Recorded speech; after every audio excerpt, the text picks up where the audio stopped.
Това е второто място на Караджов камък. Това е Туския Балкан. Ето едната скала, другата. Това нещо поставено ли е? Как е поставено? Това камък, той се вижда тук, че е малък, обаче толкова се тежък, човек не може да го дигне.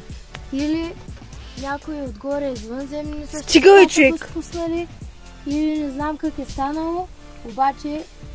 Ма извънземни? Ето го. Елате, вижте, не може да се качиш догоре, може да така по-обиколено и сигурно да се мине. Много е стръмно. Същото като на това. Ама въже трябва ли? Може да е било пак портал за мъртвите. Ако минеш отгоре и те погледнеш през дупката, на пълнолуние, там луната се вижда от тук. И става като портал и се отваря връзката за ония свят. Ох, настръхнах. Настръхнах направо. Казвам. Много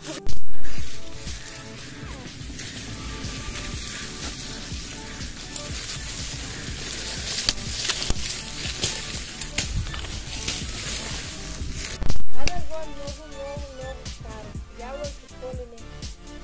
Природата да унищожила малко, обаче енергията му все още има и е много силна. Дори сега като го горе е така поява, се е научи, не знам, като престователно е така. Не е хубаво да се прекалява много. Идваш тук, е така да се облегнеш, умилваш го, благодари се и е така 1-2 минути, не повече, стоиш и гледаш нагоре и събираш от енергията. Не е хубаво да повече, защото много енергия ще дойде и може главоболие да излезе, дори до повръщане може да излезе. Обаче в умереност е много полезно. След като слезеш додолу, ти идва изведнъж енергията и те държи много време. Примерно един път на 2 пъти в годината, ако дойдеш на дървото да почерпиш енергия, никаква болест няма такова.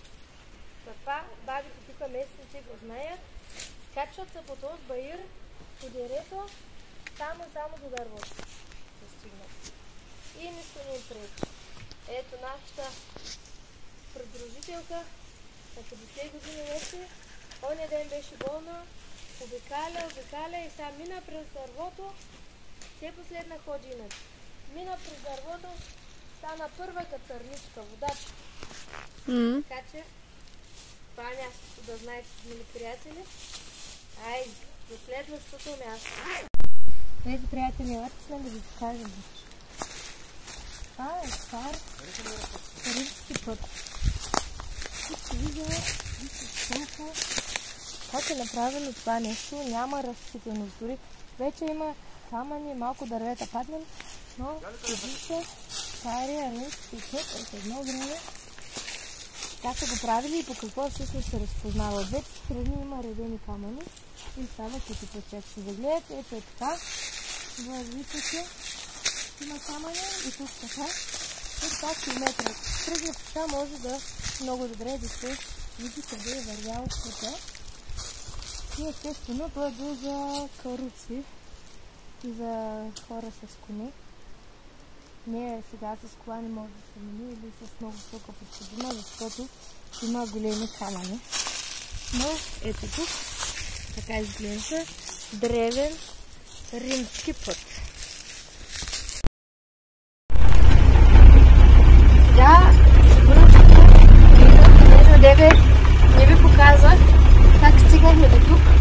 Много, може пеша да има някой път, но много голям прехода. Може би примерно есента или пролетта да се стига да не е толкова горещо, но сега август месец е просто невъзможно пеша да се тръгне. Затова един месец тук по полята живее водач, който познава района и ни разказва за това място с неговото специално возило на натвари и на закара. С кола не може да се стигне нормална или някакъв джип трябва да е оф-роуд или някакви АТВ-та, не знам, не разбирам много, или някакво такова, но само това е начинът.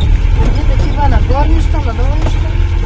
И сега така, извинявам се тук за гледката, но такива времена и приключения изискват и такива действия понякога.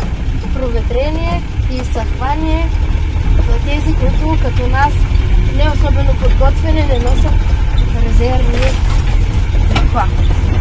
И така,